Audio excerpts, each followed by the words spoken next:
Well, hey, Journey, I'm Paul, one of the pastors here. I'm so glad that you're with us for a brand new series through the month of June called Reset.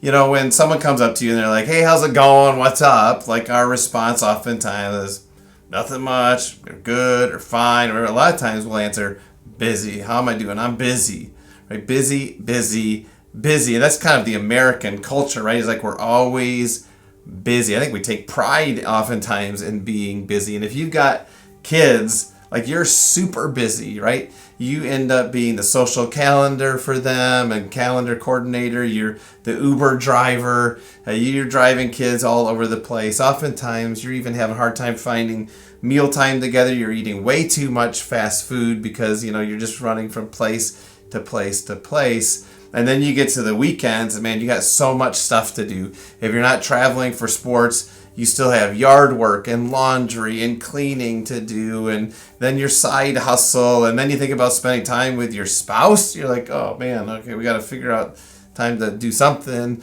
And a lot of times you just end up kind of crashing on the couch, scrolling through Instagram for 20 minutes before you go to bed, just to do it all over again the next day. And if you have kids that are even out of the house, that doesn't mean things necessarily slow down that much. There's all sorts of opportunities for you to be involved in, and then grandparenting and those kinds of things. And on top of all of that, I mean, there's organizations to be involved in, or your own hobbies, all sorts of different things. I mean, the church and serving.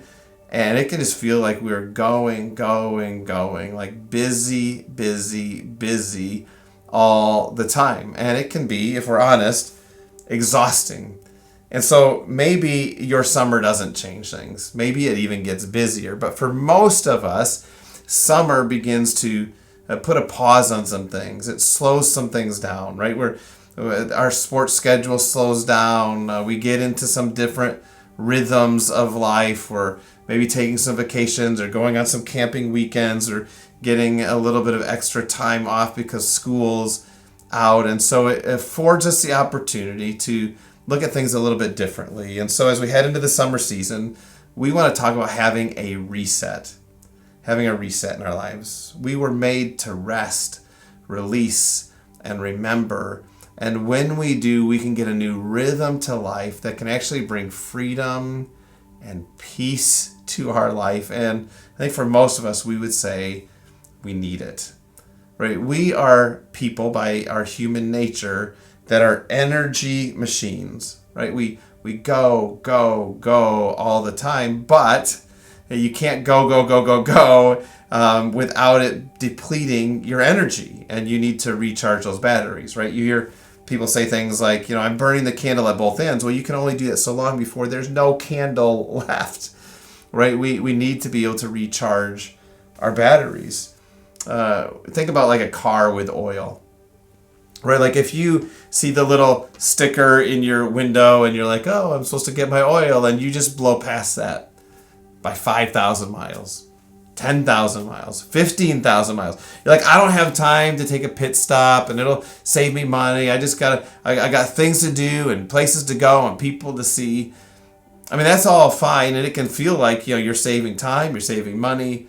But at some point, that oil is going to be all burned up and gone, and it is going to cost you way more time, way more money. It's going to be a way longer pit stop because you didn't take time to course correct on that and to have that oil back in there and to get kind of recharged. And I think we can do the same thing in our life. We can feel like, I got to keep going. I got to keep busy, got to keep productive.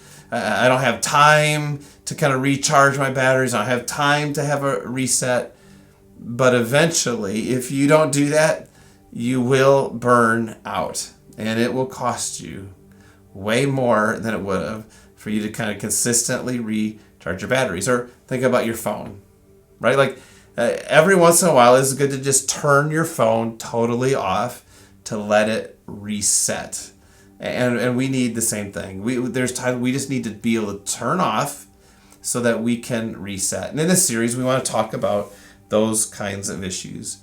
A couple months ago, we did a series, When Anxiety Attacks. And Mark talked a little bit about this idea of rest and release. And what we're going to do is we're going to get a little bit more in depth in this series. We're going to dive a little deeper into this. Rest and reset are found in a lot of places in the Bible and from the very beginning of the Bible. And one of the words it uses to talk about this idea of rest and reset is the word Sabbath. Now, maybe you've heard that word before, maybe even more than just the band Black Sabbath. The Sabbath day, or to take this day of rest, is a really big deal within the Jewish culture as well. So today what we're going to do is we're going to get a little technical. We're going to talk about some historical context. We're going to get understanding of what Sabbath is and what it was kind of meant to do. And then in the following weeks, we're going to talk about what it looks like to rest, to release, to remember, and really develop a different rhythm to our life. It's not about just kind of creating some margins in our life or cutting out 3 things so I have a little bit more time, but more about like, how do I look at life differently? How do I look at life more the way that God intended me to, so that I can have a rhythm to my life that is sustainable, but also is the kind of life that God made me to live with. And actually it'll benefit not only you, it'll benefit your spouse, your children, grandchildren, those that you're involved with, your friends. It'll impact all those around you. So I want to today begin by using a little resource that we've used here before at The Journey. It's called the Bible Project. The Bible Project is a site of various videos that give the different themes of the Bible. And so any book of the Bible, Matthew or Genesis or wherever, there's a little 5-minute or 6-minute animated video that explains the overall themes of it. They also do keywords and phrases, and one of the keywords that they talk about is Sabbath. And so we're going to check out the Bible Project video on Sabbath, and then I'm going to come back, explain it a little bit more, and then kind of set us up for the weeks ahead. So check this out.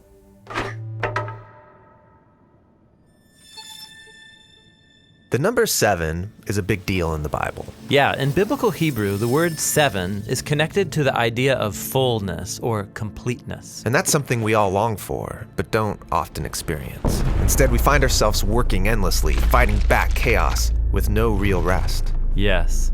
Now keep all that in mind as we turn to Genesis 1 in the Bible. It begins with darkness and disorder, but then God speaks to bring about light and order so that life can flourish. And this happens over the course of 6 days. Each day is marked with the phrase, "There was evening and there was morning." But on the 7th day, something special happens. God stops and rests. Right. Creation is brought to its completion on the 7th day. And that phrase, "there was evening and there was morning," it doesn't appear on day 7. It's like a day with no end. On the 7th day, God's presence fills his creation. The land provides for all of God's creatures, including humans, who are appointed to rule the world with God forever. Kings and queens of the 7th day rest. I can get into that. But the humans are deceived by a dark power, and they forfeit that rest. They're exiled into the wilderness, where they have to work as slaves to the land. Until they die and return to the dust from which they came. But God wants to restore humanity back to that 7th day rest. So he chooses to give the family of Israel that experience of ultimate rest so they can share it with others. But how? They're in Egypt, slaves to an oppressive empire who's grinding them into the dust.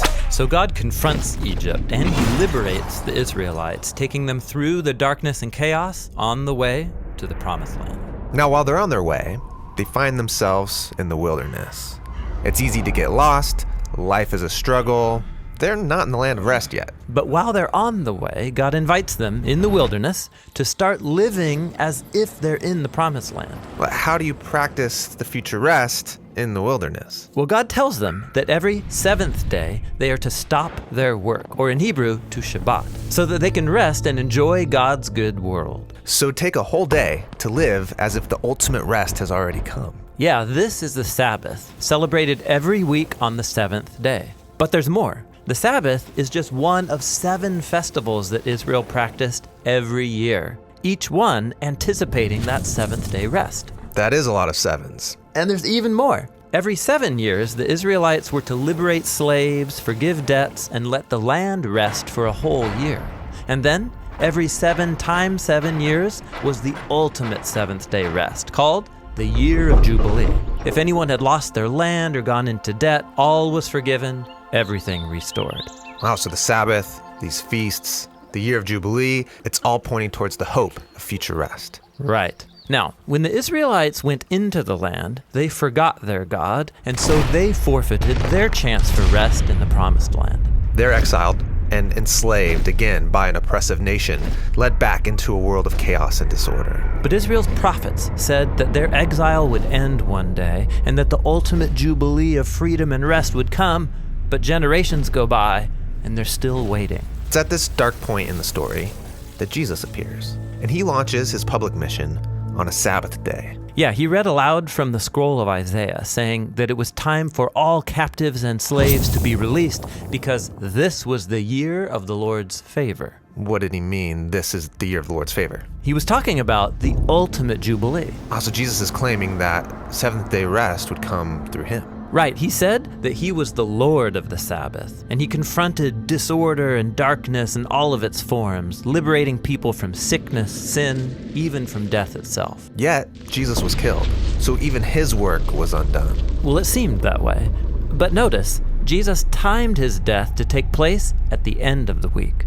His body rested in a tomb during the Sabbath, and on the 8th day, he rose from the dead. Oh wait, the 8th day? You mean the first day of a new week? Exactly. Jesus' resurrection was like the first day of a new creation, where God's light and life broke into the darkness. So because of the resurrection, we have hope in God's promise of future rest. But we're not there yet. It's like we're still in the wilderness, where we experience struggle and pain. But as we journey towards that ultimate seventh day, Jesus invites us to experience a taste of real rest now by following him. Or in his words, "Come to me, all you who are weary and burdened, and I will give you rest." Well, that is such a good overview from the Bible Project. We're going to be talking about that more this month and some of those ideas that it was talking about. Today, we want to talk about the principle of the Sabbath, the rest that we all need.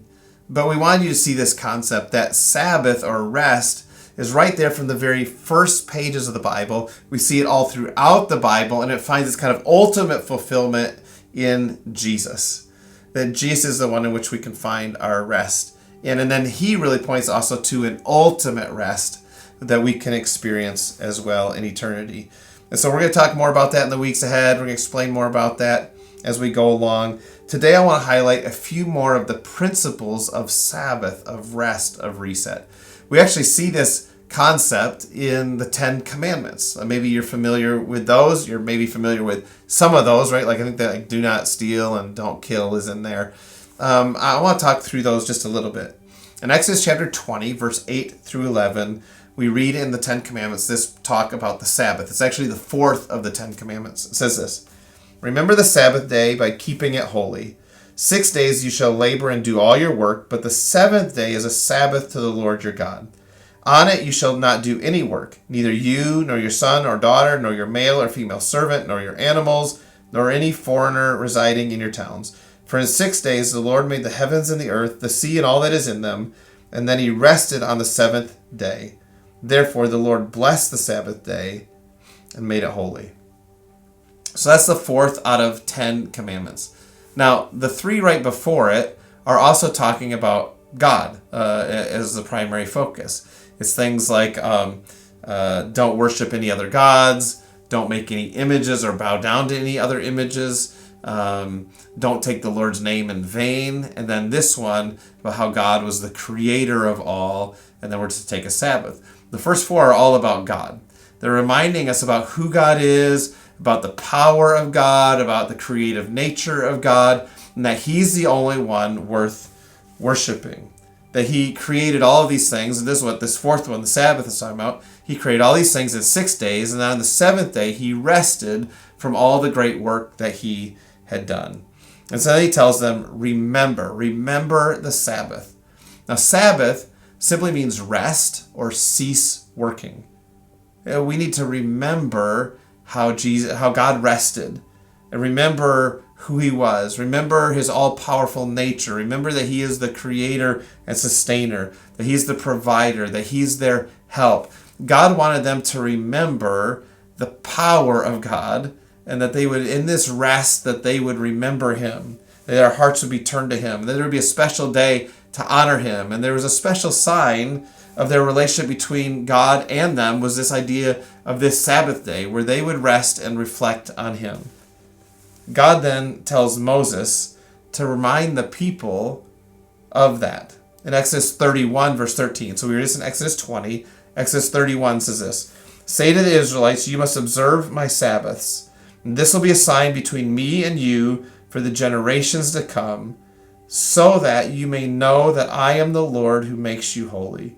So God says that when they remember the rest, when they cease working, when they reset, it reminds them about who God is, right? And that they would know that he's the Lord who makes them holy, that he's the Lord who can bring them into this full life, that he's at work in their life, that he has plans for them, that he goes with them, that they could rest in him and his care. And the same is true for us. That when we rest, we are to be reminded of God's provision, his care, that he goes before us, that he has plans for us in our life, that we remember him. This is what we're called to do when we rest. Now, the idea of rest, this idea of a Sabbath, isn't about laziness, right? It's not about being lazy. A Sabbath, a day of rest, is to reflect and to renew and to remember who God is. And we're going to talk about more kind of the purposes of this next week. But to just tease it out, one of the ways is that we kind of, the purpose of this Sabbath is it's really about us recognizing that we aren't God. And so our trust is in him. Now, we know that the idea of Sabbath isn't about laziness because in Exodus 20, verse 9, it says 6 days you should labor and do all your work. Right? He says, like, you should work hard. You should put in a good week's work. And then out of that, you rest. Right? God created in 6 days and then he rested, not because he was tired and exhausted, but because he'd done a good work with creation and was then to rest and reflect on that. And it's not just for us. This idea of Sabbath, of rest, is for the community. It's for the good of all. In Exodus chapter 20, verse 10, it says this: "On it you shall not do any work, neither you, nor your son or daughter, nor your male or female servant, nor your animals, nor any foreigner residing in your towns." See, when they rested, it didn't just affect them, it affected other people as well. The servants, the animals, the immigrants. He says, I want you to rest, but when you rest, others can rest as well. And they can remember, and they can reflect, and they can be pointed towards me as well.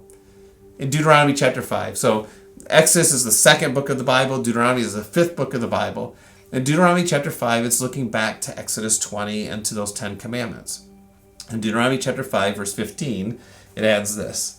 It says, "Remember that you were slaves in Egypt, and that the Lord your God brought you out of there with a mighty hand and an outstretched arm. Therefore, the Lord your God has commanded you to observe the Sabbath day." Now, those almost sound like two separate things. Like what? Like, okay, you were in slavery and God brought you out. Therefore, remember the Sabbath day? Like, what is that about? Why? How are those even tied together? But he was reminding them that there was a season and a time when they didn't make the rules, when there was very little control, where other people were dictating the time and space and how they worked and the days they worked, and they didn't have a day off because the Egyptians were driving them hard and working them beyond what they could bear, and they had no rest. But then God rescued them, and he gave them rest. He gave them peace.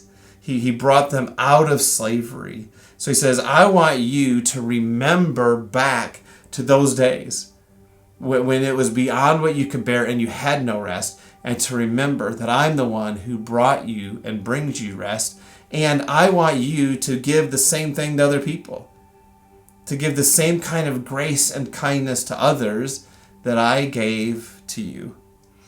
This Sabbath day, this rest, this reset, helps us remember. It also helps us release. Release the burden of trying to figure out life on our own. Of trying to deal with the crushing weight of busyness on our own.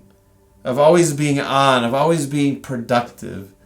Busyness is almost a status symbol in the United States, right? The busier you are, you're like, wow, oh, they're really important. And if someone if you were to ask somebody like, so what have you been up to? What's going on? They're like, nothing, just kind of hanging out. You'd be like, oh man, that guy's going nowhere, right? Like they're lazy, right? That's kind of the idea that we have. But listen, our status should be found in God alone, that we're his children, that we're loved by him. And the Sabbath helps us to remember who he is and what he's done in our life, and to release that kind of weight and burden of having to kind of do everything on our own. To release control and to trust God as the one who can meet our needs. And it brings us into this new, healthy rhythm for doing life. So, God set up this pattern for the Hebrews, for the Israelites, for people to remember him, to rest, to trust him, to realize that he was in control. And then he made it a rule. We see it in Ten Commandments, where he made it a rule because they were so bad at doing it, right? Which is a lot like us. For so many of us, we'd say, I'm not really very good at resting. Now, some of us would be like, I'm really good at resting, right? But even when we rest, oftentimes, we're not really resting.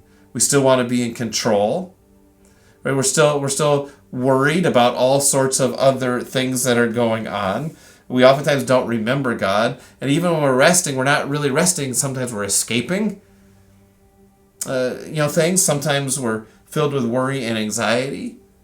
God made it all a rule to try to force a change in the rhythm of their life for their own good, and to point them to an even better, more eternal rest. And then Jesus entered the scene. And when Jesus entered the scene, and we're going to talk about this more later in the series, but he came with this new rhythm to life, even. Matter of fact, it says this. Jesus was talking in Matthew chapter 12, verse 8. It's the first book of the New Testament. He says, for the Son of Man, he's talking about himself, is the Lord of the Sabbath. And Jesus says that there's this Sabbath day, this rest, but he is actually Lord of it. He's actually over it. He's better than it. He's bigger than it. He's more important than that. He brings something deeper and better. In Matthew chapter 11, verse 28, we see exactly what that is. It says this, come to me, this is Jesus speaking, come to me, all who labor and are heavy burdened, and I will give you rest. Have you felt that way before? Have you felt that way right now even? Like you are burdened, you are weary, you're exhausted, and Jesus says, come to me, all who are weary, all who are heavy burdened, and I will give you rest. I'll give you Sabbath. See, that rest was to kind of take a day off of work and to remember that God's in control and to reflect on him, that he's the one that's all powerful. But Jesus says, you can come to me and I will give you the rest that you need. That I can give you the comfort that you need, that I can give you the care that you need. You can find rest and peace in your relationship with me.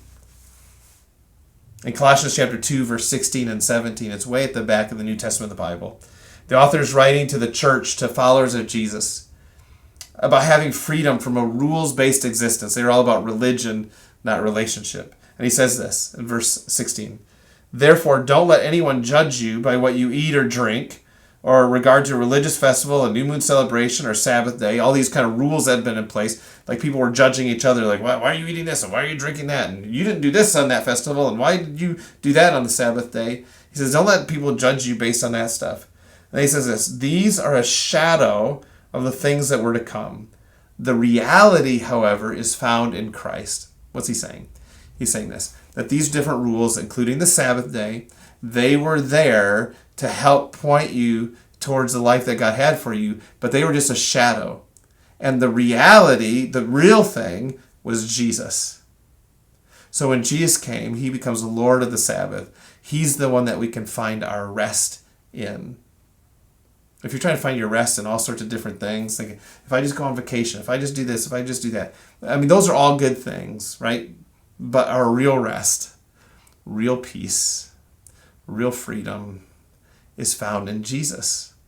This is how we're designed to experience life, is with him. And we need a rhythm of life where we can spend time with him, where we can be connected to him, where we can slow down enough that we can hear from him and connect with him, because he's where we'll find real Sabbath, real rest.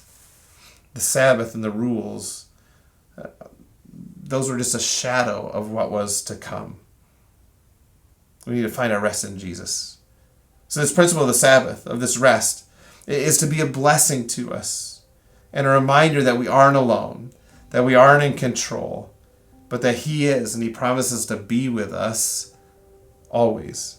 And in Jesus, because of the cross, we can experience real rest. And one day we'll experience a Sabbath rest that is eternal, a rest that is free and freedom and peace and rest, and free from pain and sorrow and betrayal and comparison and measuring up.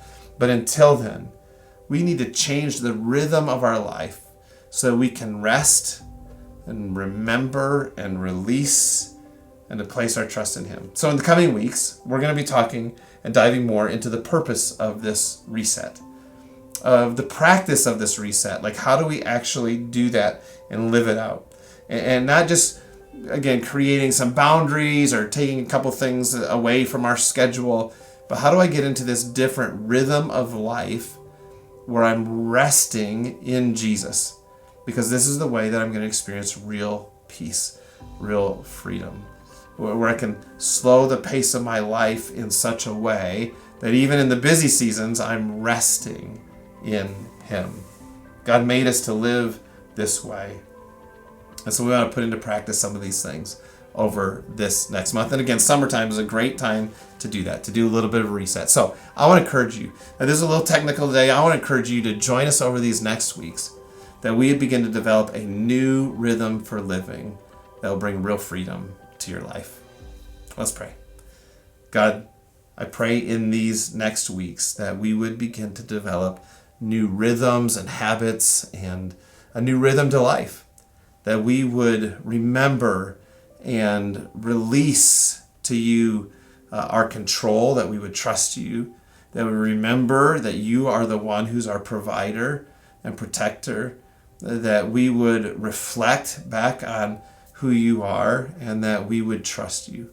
And that in doing all of that, God, that we would begin to have a new rhythm to our life of rest in you. And that we would be able to live with more freedom, more peace, not just kind of on the hamster wheel of life, going and going and going, but trusting you to go before us and with us. God, would you do that in our lives? Because the truth is we need it. We need a reset. We need those batteries recharged. We need to not quit kind of just blowing by those oil changes, but to take the moments to be recharged and to be refilled and to rest in you. In Jesus' name, amen.